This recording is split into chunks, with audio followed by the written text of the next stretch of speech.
Do emagrecerdevez.com, o podcast é mais informação atualizada para você sobre nutrição, emagrecimento, saúde, estilo de vida, enfim, tudo que pode ajudar você a viver seus dias melhores com o corpo que você quer. E com informações que sejam consistentes, sejam científicas, sejam provadas, e também tudo de forma informal, né? Todo mundo aqui sentado de boa, na frente do computador, conversando com todo mundo. Então, é uma maneira bem legal de levar isso tudo.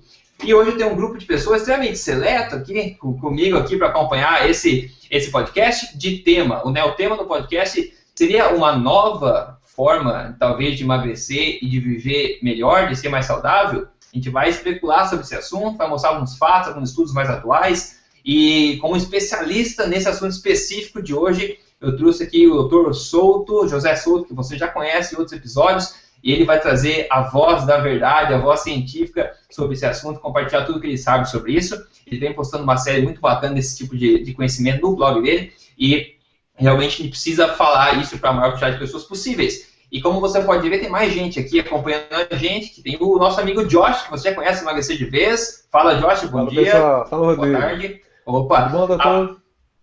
Tudo bom, tudo bom. Tudo tranquilo. A Patrícia também. A Patrícia, ela tá, né, a participação inédita dela aqui no nosso podcast. A Patrícia, ela trabalha também no blog do Dr. Souto. Ela é uma grande estudante aí de nutrição, assim como nós todos, né? Ela realmente aplica em si mesma, já obteve resultados muito grandes, ela estava contando, de perda de peso e principalmente da maneira como ela se sente, da questão de disposição, de energia durante o dia, enfim, é como se fosse uma vida em preto e branco transformada em uma vida em Full HD, como eu costumo dizer, certo? Então, a Patrícia também vai ter muita coisa para colaborar com a gente aqui. Então, eu estou muito feliz de ter esse grupo de pessoas reunidas e eu acho que a gente pode começar, né, o fio da meada, que o assunto de hoje é uma coisa que a gente está muito acostumado de ouvir falar, tanto na área de nutrição voltada ao emagrecimento, digamos, que é a questão, qual a influência do intestino, do que a gente come.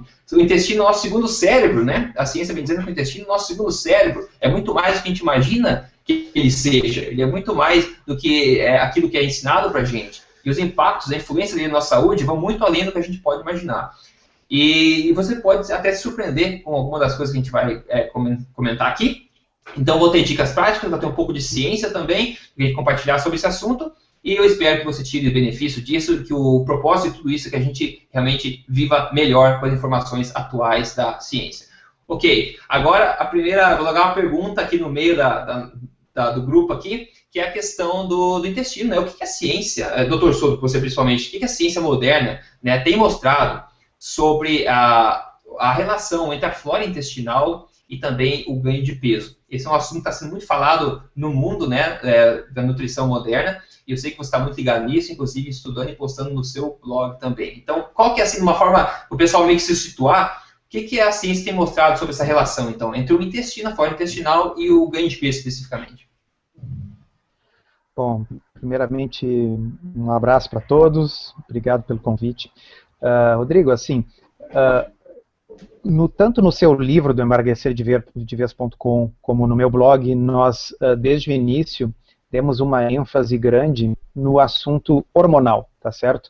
De que os alimentos são mais do que simplesmente fontes de calorias, mas eles são também uma forma de manipular os nossos hormônios, tá certo? Então, quando nós consumimos um refrigerante cheio de açúcar, aquilo vai elevar o açúcar no sangue, vai elevar a insulina, e essa insulina vai comunicar ao nosso corpo que é momento de armazenar gordura. Tá? Se nós consumirmos 3 ovos cozidos, que têm o mesmo número de calorias do que um refrigerante, tá? Nós vamos estar comunicando para o nosso corpo uma coisa completamente diferente, que nós estamos oferecendo nutrição abundante, que o corpo pode usar essa nutrição como fonte de proteínas para construir músculo e como fonte de energia para a atividade. Bom, então, até aí era o que nós vínhamos sempre pregando. O assunto da flora intestinal coloca uma segunda camada de complexidade sobre isso. Tá?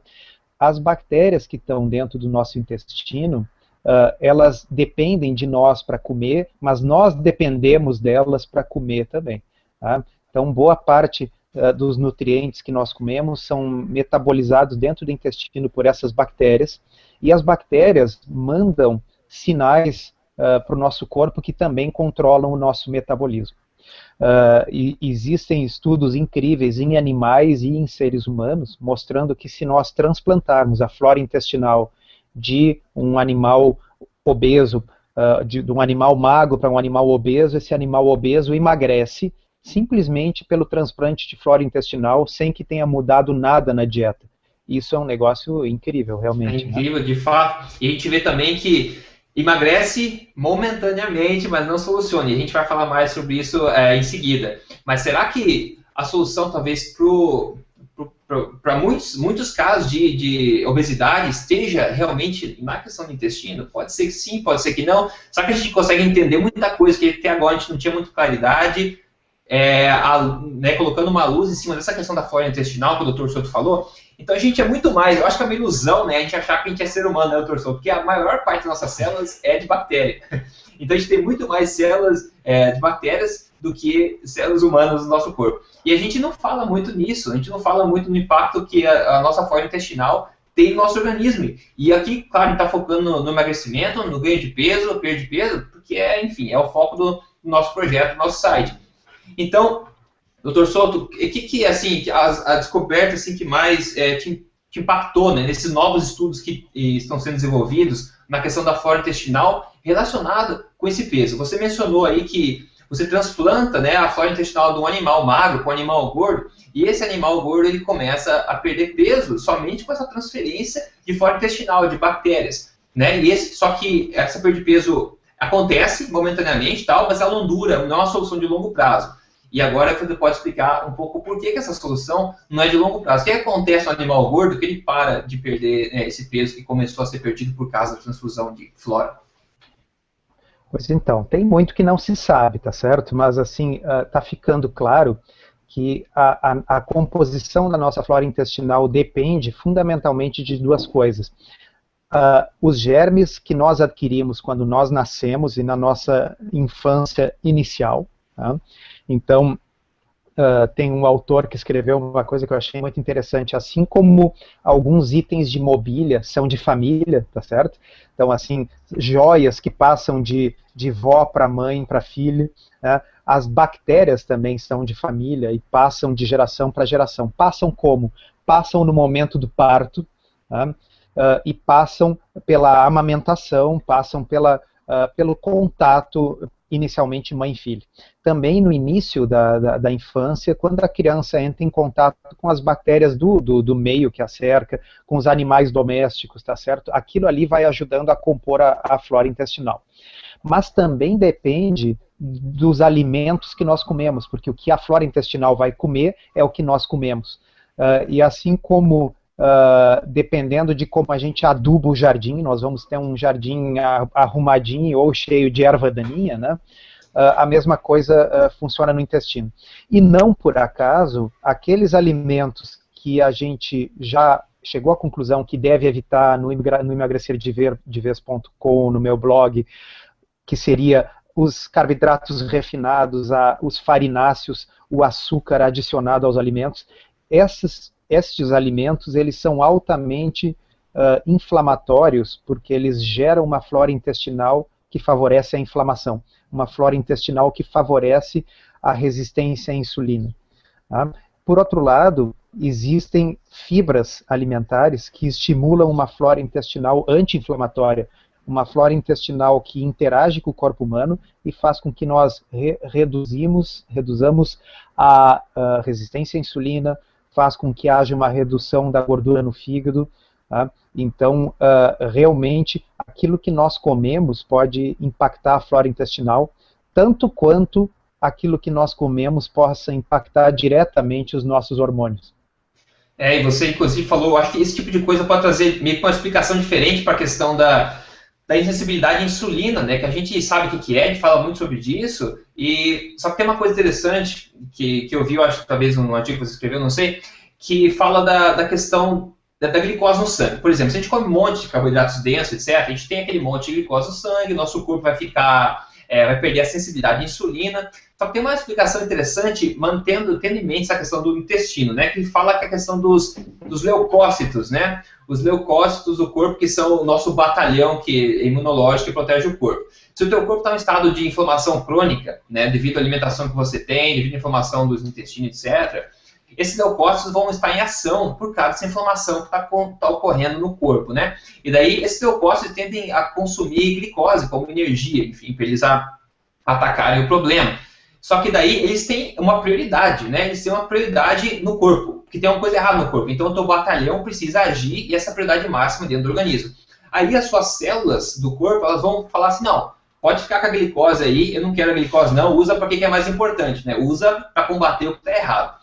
Só que isso é um mecanismo legal, funciona muito bem, porém o problema, né, é quando essa inflamação é crônica, ou seja, está sempre inflamado no corpo. Então essa glicose está sempre disponível para os leucócitos, o sistema imunológico está ali ligado, e as células não aceitam insulina, então você tem um corpo que fica com falta de sensibilidade à insulina, o teu pâncreas sofre.